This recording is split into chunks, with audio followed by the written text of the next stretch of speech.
cause ground surface inversion of temperature. Temperature inversion केमती होची ground surface inversion also termed as radiation inversion. Radiation होची ताप radiate होची माने पृथ्वी माने ग्लेशियर जो पृथ्वी कौन होची रेडिएट कर दोची 90% temperature. Existence of negative lapse rate resulting surface inversion. तेणु ground surface inversion होची occurs due to radiative cooling of earth night. Ratre night ठंडा हो जाउची कारण रेडिएशन हो जाउची इनवर्स हो जाउची रेडिएटिव पहुंची तापमात्रा.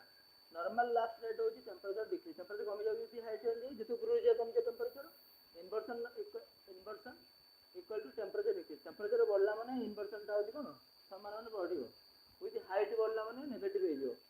हाइट बढ़ले टेम्परेचर होची कमी हाइट बढ़ला टेम्परेचर कमिबो किंतु टेम्परेचर बढ़िबो एदो इन्वर्सन हो जिवो. टेम्परेचर इंक्रीज हो जिवो इन्वर्सन हेले रेडिएट जेते रेडिएट हो किंतु हाइट बढ़ले नेगेटिव हो जिवो लैप्स